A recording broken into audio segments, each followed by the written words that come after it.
My name is Claire Donovan. I'm 36 years old, and on a Tuesday evening at 7:20, I was standing in the back stairwell of a medical office building, still in my work clothes, still carrying my laptop bag, when I listened to a voicemail that was supposed to break me. It didn't break me. It cleared my vision like nothing else ever had. My mother's voice was smooth, deliberate, and completely stripped of warmth. The kind of voice she reserved for moments when she wanted to sound dignified in front of people who didn't know her well. She said, "We're done, Claire. Don't reach out. Don't call. We are moving on without you." Then she ended the call like she was closing a business meeting, not cutting off her own daughter. I stood there in that stairwell with the hum of the HVAC system above me and the faint echo of someone's heels on the floor below. I didn't fall apart. I didn't dial her back. I replayed the message 2 more times. Not because I was clinging to it, but because I needed to hear the coldness clearly enough to finally stop telling myself the story wasn't as bad as it felt.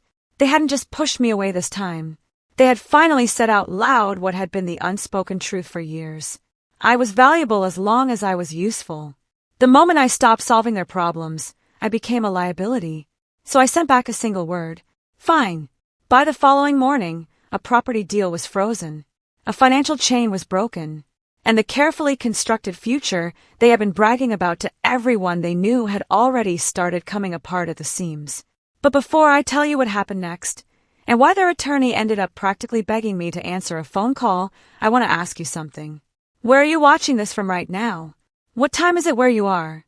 Because I want to know how far the story travels before it finds someone who has lived a version of it themselves.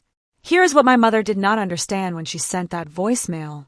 She believed she was cutting loose the family disappointment, the one who was never grateful enough, never flexible enough, never willing to just go along without asking hard questions. What she actually did was sever the one person who quietly held the load-bearing walls of their financial house together, and did it while they spent years pretending those walls were supporting themselves.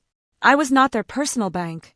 I was not their therapist or their administrator or their damage control department, though I had spent years being all of those things without a single person in my family ever using those words for it. My professional background was in financial compliance and regulatory oversight for healthcare organizations. I spent my days tracking money, auditing documentation trails, identifying gaps between what institutions claimed and what the records actually showed. My family had never shown much interest in what I actually did for a living, but they had always been very interested in what my skill set could do for them. Over the years, I became the person who reviewed contracts before anyone else signed them, who caught tax problems before they became penalties, who translated financial complexity into plain language so my parents could continue to make decisions they didn't fully understand.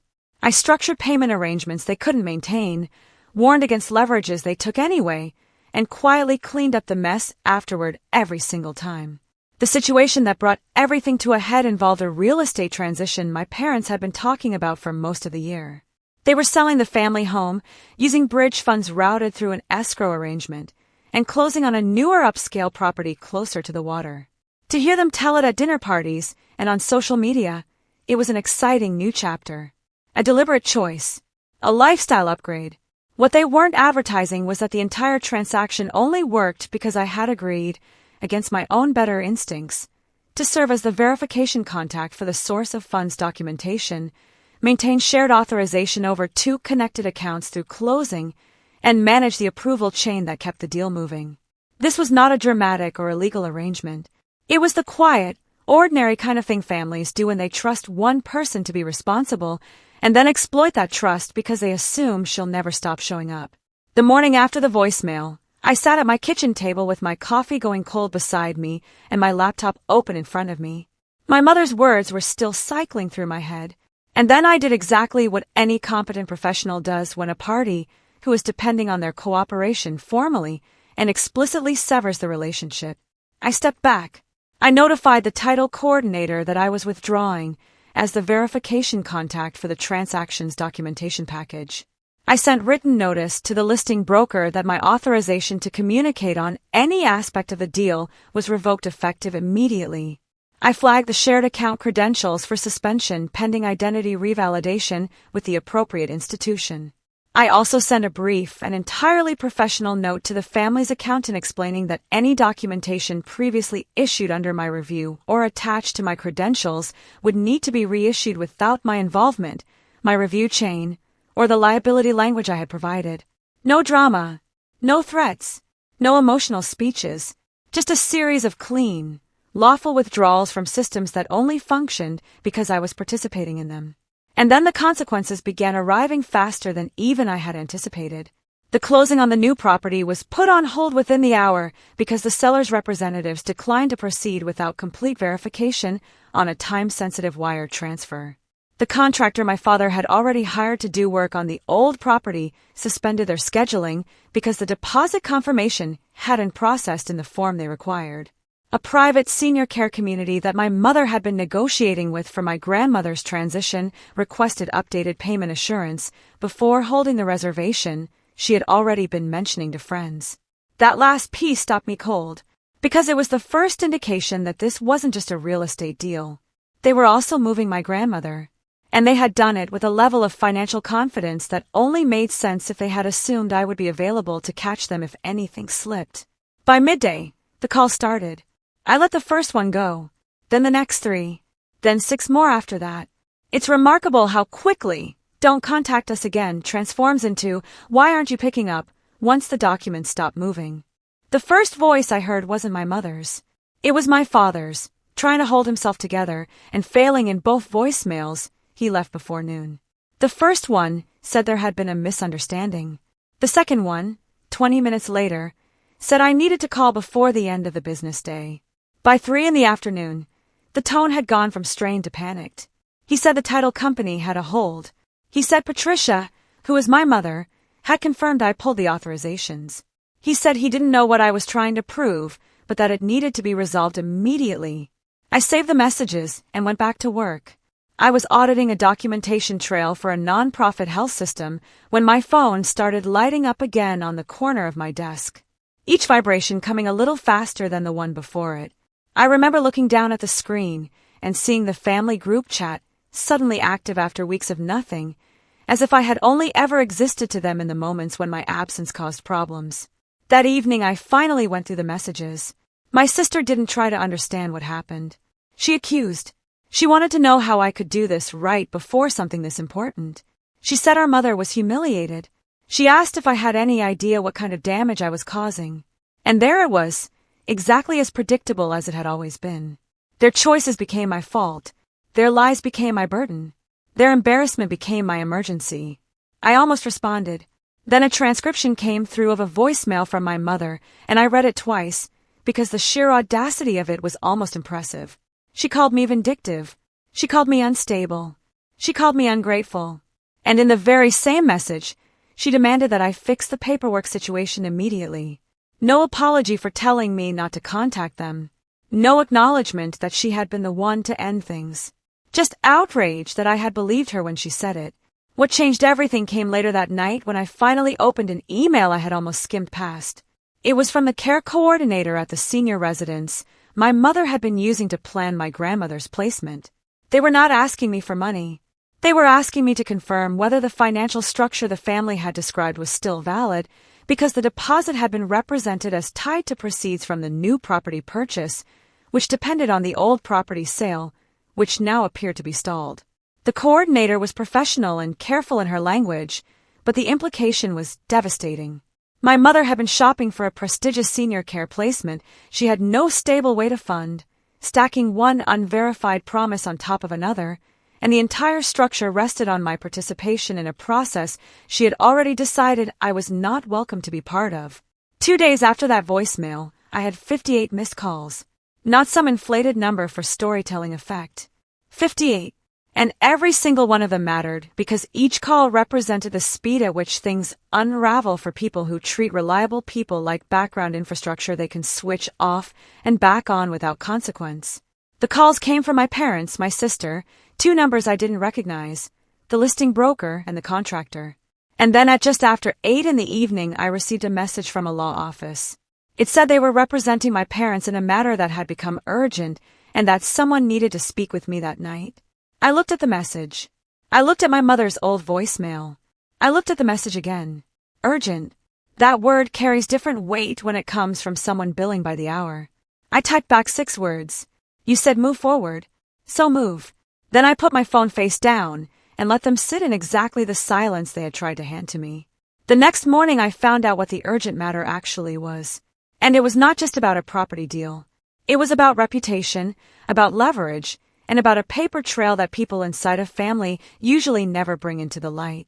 The attorney called again from a different number, and this time I answered, because in my experience, lawyers don't escalate unless the fire is expensive. He started carefully, working around the edges of things, mentioning complications tied to the property sequence and the assisted living reservation and some statements made to outside parties about available funds. I asked him to stop using the soft version and say what he meant. He paused. Then he did.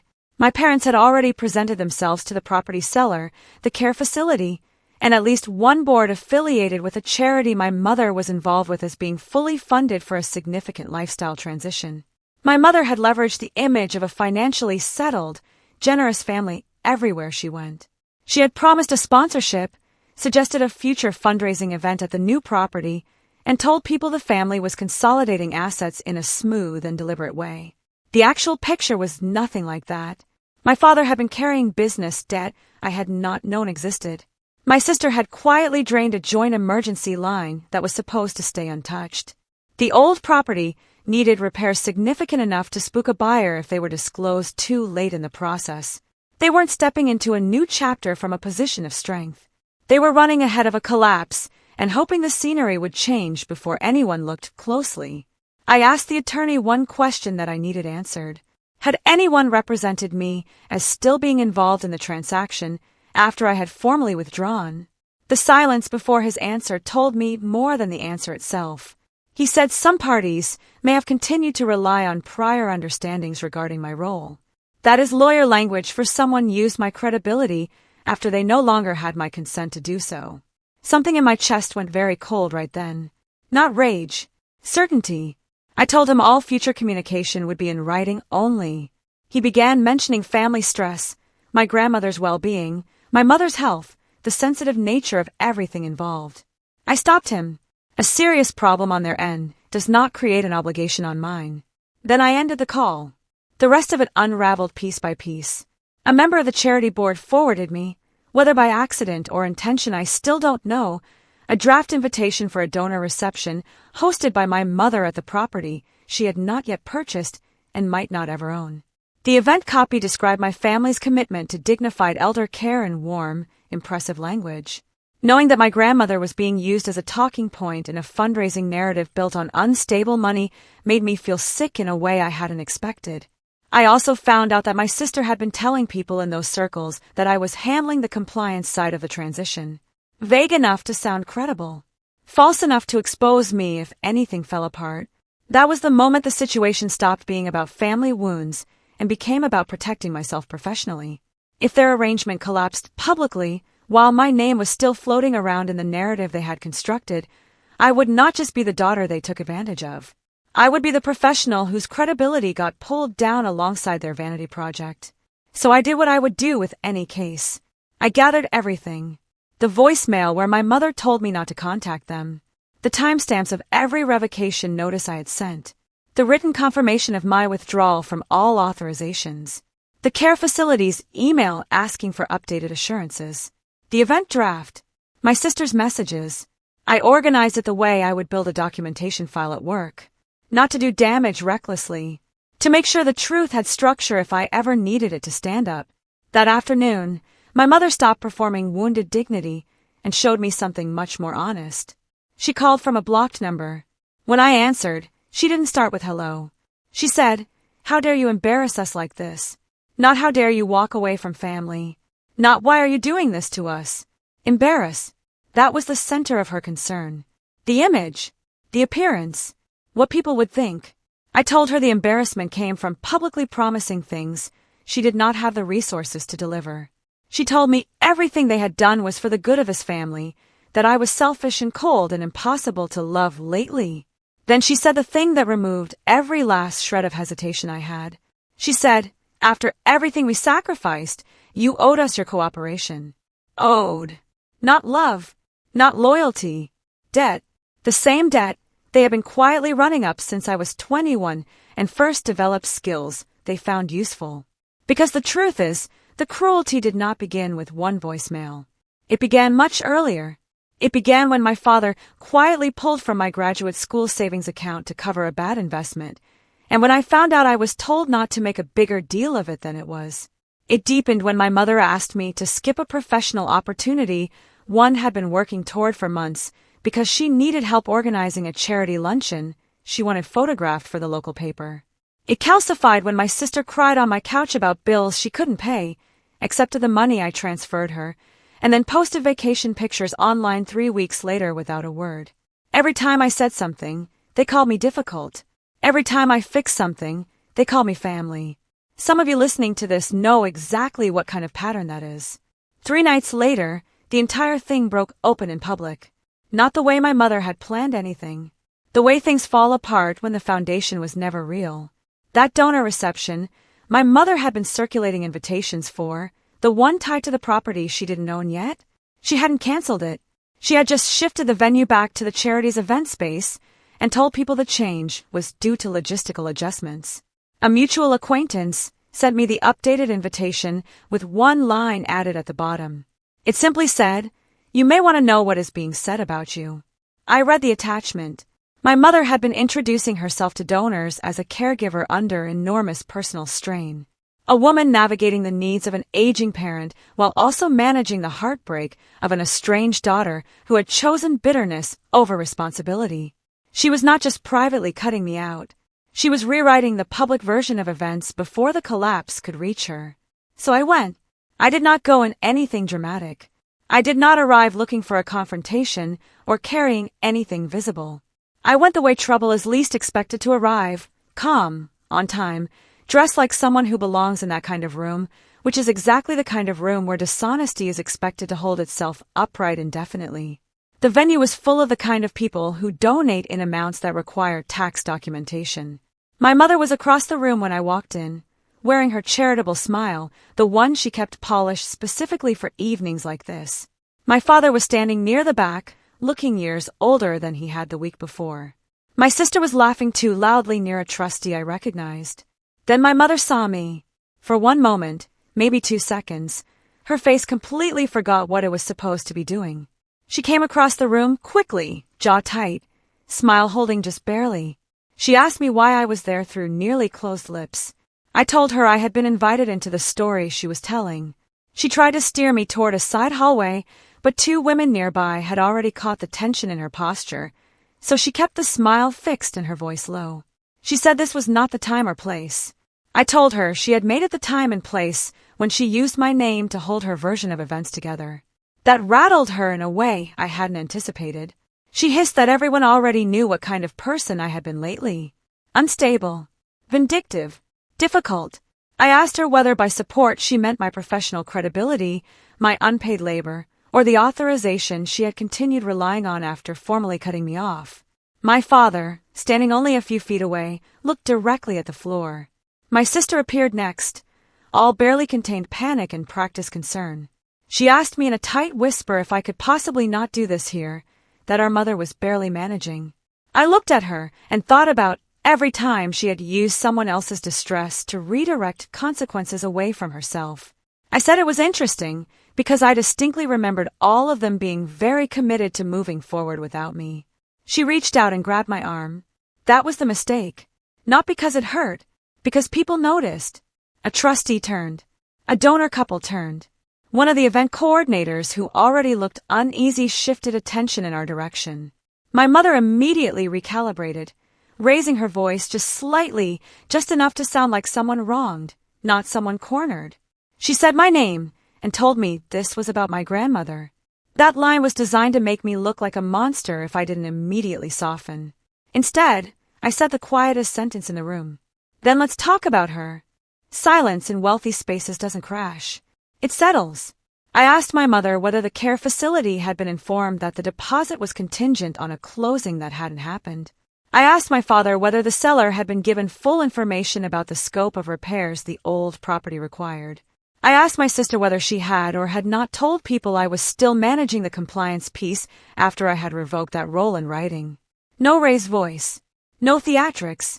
Just questions precise enough to put small, clean holes in everything they had built around themselves. My mother called me cruel. My father said this was a private family matter. My sister began crying right on schedule, but by then the wrong people were already paying close attention. A trustee stepped closer and asked, in a tone that was gentle and completely unmistakable, whether I had in fact not been involved in the transition at all. I turned to him and said, "Not after I was told not to contact my family again. I have the voicemail, the revocation notices, and the timestamps documenting all of it if anyone would find that helpful." My mother's face changed, not to anger, to the particular expression of someone who understands that the room they were standing in is no longer a room they control. She knew what mattered to the people around her. Not family loyalty, not emotion, documented inconsistency. Within minutes the board chair had taken her aside quietly. The event coordinator was speaking to someone from the legal side of the organization. My father looked physically unwell. My sister kept saying misunderstanding, but her composure had come apart and no one with any standing in that room was offering her comfort. And then the moment that was harder and more precise than anything I could have said myself. An older donor, someone whose name appeared on endowments rather than RSVP lists, looked at my mother and asked one question in a perfectly even voice. She asked whether charitable commitments had been discussed before the family's own financial obligations were stable. It was such a careful and devastating sentence that the entire room seemed to contract around it. Because what it was really asking was whether she had been performing generosity with resources she did not control, while privately holding everything together with the labor and credibility of a daughter she had just publicly described as a problem. My mother opened her mouth, then closed it. I left before anything became a spectacle. But I didn't leave without being intercepted near the exit by the attorney, who had lost all of the composed professionalism he had used on the phone. He asked if there was any way to resolve things. Quietly. Another word people use when they mean before everything becomes permanent. I told him I had no interest in creating a scene, only in accuracy and distance. He told me my parents were now facing the collapse of the property sale, review from the charity board, and a potential complaint tied to misrepresentations made in connection with the care contract. I said that sounds like a serious problem. Then I took my coat and went home. Let me ask you something honestly. When a family uses your silence as the structural support for the lies they are telling, is speaking up revenge? Or is it simply the first moment of self-defense you've allowed yourself in years? What happened at that reception did not heal me. That is not how any of this actually works. It left me wired and exhausted and unable to sleep for most of that night. I kept going back over the scene in my head, not with satisfaction, but with the sick, restless feeling that comes when you finally stop absorbing the damage for people who taught you that absorbing it was love. All weekend the messages kept coming, each wave using a slightly different strategy. My father texted to say my mother's blood pressure had gone up and that whatever this had become had already gone further than any of US had intended. My sister wrote 3 separate long messages about loyalty, family, trauma, and how I was punishing everyone over what she described as a communication issue. My mother alternated between long silences and short, cold messages implying I had deliberately endangered my grandmother out of spite. Not one of them acknowledged the actual sequence of events. She told me not to contact them. They kept leaning on my role anyway. I withdrew from it properly. Their own carefully constructed public image collapsed under the weight of what they had misrepresented. I didn't arrive at clarity through some neat, cinematic turning point. I started seeing a therapist. Not because someone in my life handed me the answer, but because my hands were shaking every time I opened my email, and I recognized in myself something I couldn't afford to ignore. Even after everything, part of me was still waiting for permission to stop rescuing them. That part scared me more than anything else. My therapist, Dr. Sandra Briggs, didn't give me affirmations or empowerment slogans. She asked me a question that I'm still sitting with. She asked when my family first taught me that being useful was the price of belonging. I thought about it for a long time before I answered. I was 13 when my mother started asking me to step in between her and my father during arguments because I was the steady one who didn't escalate. I was 16 when I began explaining loan documents out loud at the kitchen table because the adults in my home preferred to stay optimistic rather than understand what they were signing. I was 21 when I was told that putting my own plans on hold for a year to help stabilize the family was what a good daughter did.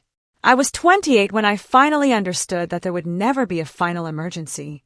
There would only ever be another one, and another one after that, each one held together by the same unspoken expectation that I would show up. Dr. Briggs did not tell me I needed to forgive anyone on a particular timeline. She told me to document my own reality clearly so that other people could not keep narrating me out of it. So I did. I wrote down the things I had spent years minimizing. The savings account that was tapped without asking me. The professional opportunities one passed up because someone else's timeline was more urgent than my own. The years of unpaid, unacknowledged project management I had provided for every financial crisis my parents created and then described as temporary bad luck. The way my sister had learned early that tears and helplessness could get her further faster than honesty ever could. When I put it all on paper, the pattern stopped looking like family chaos and started looking like something more deliberate, something structural. Then came the meeting at the old house. My father asked to sit down with me. One real conversation, he said. No shouting. I agreed against my own better judgment, but I made a decision before I walked in. I was not going there emotionally unanchored. I brought dates, documentation, and a mind that was no longer willing to be rewritten by the room. The house looked half-packed and tired, furniture wrapped for moving, empty spaces on the walls where the art used to be, a crack in the entryway that had apparently been minor a few weeks earlier and was now impossible not to notice. My mother was already at the dining table when I arrived, composed in the way someone composes themselves when they still think charm has a chance with the audience. My sister was there too, red-eyed and stiff. So much for the private conversation. The first 10 minutes were spent on revisionism. My mother said the voicemail had been sent in a moment of frustration and was never meant to be taken literally. My father said everyone had been under tremendous stress. My sister said no one had actually misused my name, they had only assumed continuity based on prior involvement. Then I started placing printed pages on the table, one at a time. The revocation notice to the title company, the correspondence with the broker, the email to the accountant, the inquiry from the care facility, the event draft, the summary of my mother's public comments as relayed to me by a board member. The room changed. That is what documentation does to a space where people have been relying on soft language and the passage of time to keep things blurry. It takes ambiguity and removes it from the equation. That was when they stopped pretending.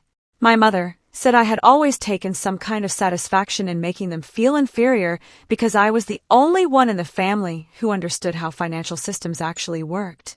My father said none of this would have happened if I had simply helped instead of making everything into a point to prove. My sister, reaching for the most honest thing she had said in years, blurted out, "You always act like the money was yours." I looked at her and said, "Not the money. The consequences." No one had an answer for that, because that was the actual truth underneath everything. They wanted access without accountability. They wanted the image without the reality behind it. They wanted my involvement without my consent and without any acknowledgement of what that involvement had cost me. And then, buried inside a rage that had finally dropped its pretense, my mother said the ugliest thing I had ever heard her say. She said they had expected me to put my own plans on hold that year because someone responsible had to act like an adult. Not asked. Expected. She described my future like it was a shared family resource she had the right to allocate. Something went very quiet inside me then. Not broken. Quiet. The kind of quiet that arrives when the last excuse you had been unconsciously holding on to for someone finally burns away. I told them I was done. Not temporarily. Not until things settled. Done. I would not restore my access or my authorization. I would not attach my name to any transaction. I would not step in with the charity board, the care facility, the broker, or the accountant. If they needed to explain their own misrepresentations, they were now going to have to hear themselves do it without me standing in the way of the fallout. My father said that was cruel. My mother said I was turning my back on my own blood. My sister said quietly that I would regret this when my grandmother paid the price. I told them the person who had put my grandmother in this position was the one who used her as social proof for a relocation they couldn't honestly afford. Then I stood up and walked out while they were still talking. The consequences that followed took about 6 weeks, and they were harder and messier than I had expected even after everything. The old property sale did not stumble. It collapsed entirely after the buyer requested full disclosure of the repairs, and my parents could not offer a credit large enough to absorb the problem. The new lakeside property was gone within days, purchased by another buyer whose documentation was clean and whose financing was real. The senior care community withdrew the reservation after the inconsistencies in the financial representations triggered an internal review process. My mother was asked, quietly, and through the appropriate channels, to step back from her committee role with the Elder Support Charity pending review of some recent concerns. In the language those organizations use, that means the room no longer trusts you near its money or its reputation. My sister's situation fractured next. The credit line she had drained became impossible to conceal once there was no longer anyone quietly filling in the gaps around her. The relationship she had been maintaining with the help of a curated lifestyle image apparently did not survive the arrival of collection notices and honesty.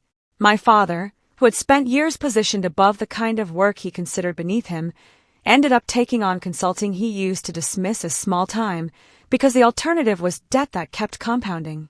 And my grandmother, I want to be clear about that part. I did not sweep back in and rescue everyone. I did not let them use her to pull me back into the middle of things. What I did was something much more deliberate.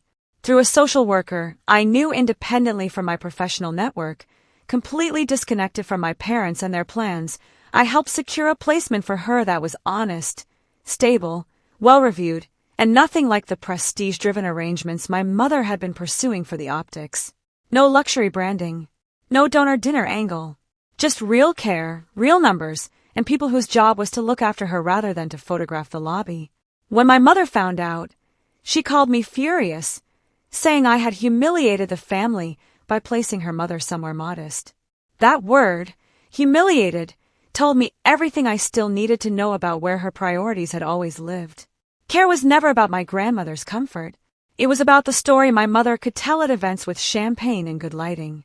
What changed in me after all of this was not that I became someone harder. It was that I became someone unavailable for distortion. I stopped reading every message the moment it arrived. I created a separate folder for anything legal or financial and responded only when necessary, only in writing, and only with language that left no emotional openings. I told the family members and extended relatives I was still in contact with a short and honest version of what had happened before my mother could finish constructing the narrative where I was the villain. Some people believed me immediately, because as it turned out, more people had been paying attention to the pattern than I had ever realized. Some people didn't believe me, or at least didn't say so. That was fine.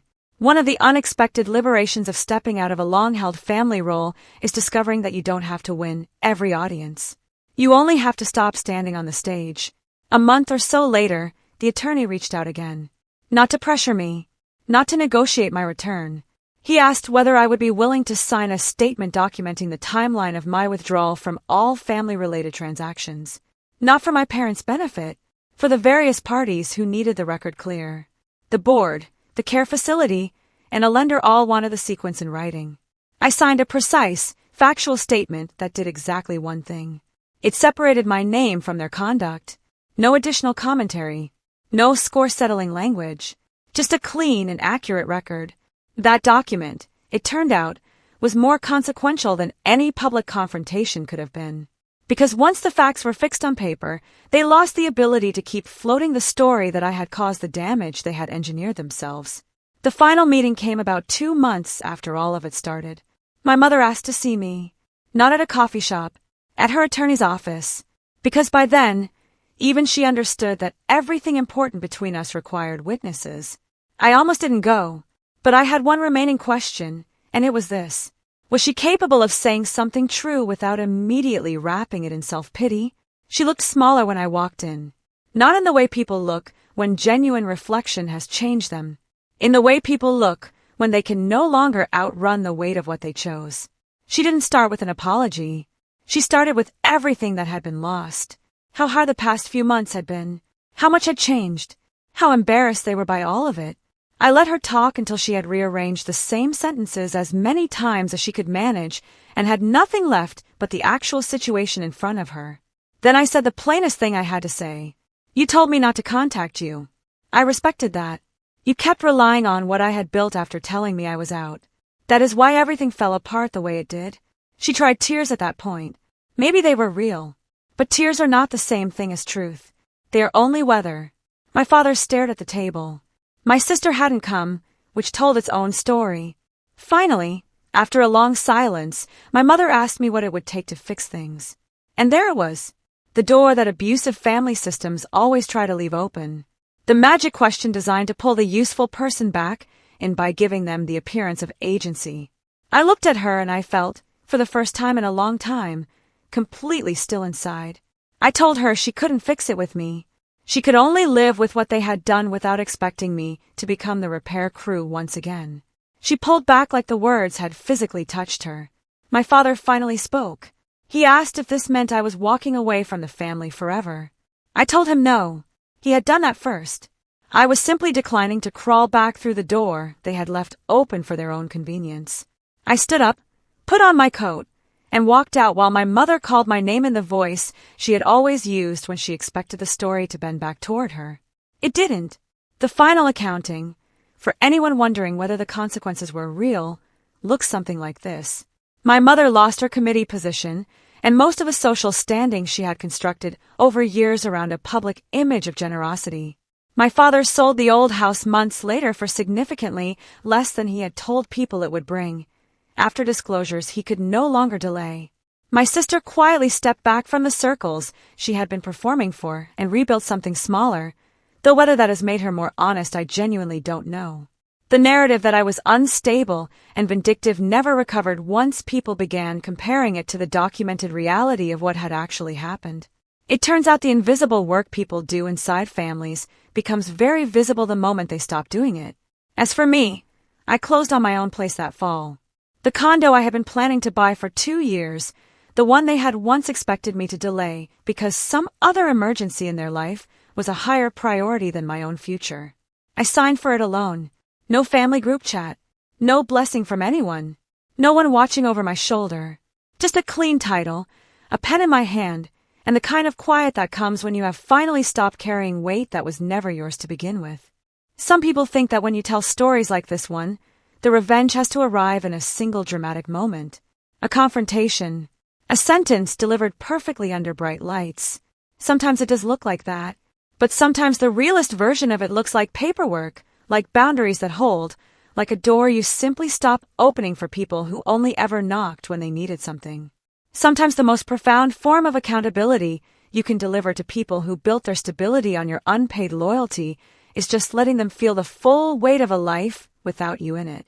So I want to ask you honestly, if your own family had told you to get out of their lives, kept using your name and your credibility while you were gone, and only started calling when the system stopped functioning without you, would you have gone back? Or would you have let them experience moving forward all by themselves? The way I see it, this story is not really about revenge at all. It is about the moment a person finally stops being the safety net for people who never once acknowledged the net was there. What made the difference was not that she got even. It was that she chose to stop disappearing into other people's crises at the expense of her own life. The real lesson here is a simple one. Love that is real does not keep a running tab. It does not hand you a bill when you finally say no. And when someone shows you that your worth to them was always conditional on your usefulness, the most important thing you can do is believe them the first time. Do you think she was wrong to draw the line where she did? Or was it the only way to finally stop the cycle? And if you had been in her position, what would you have done differently? Let me know in the comments. I read every single one.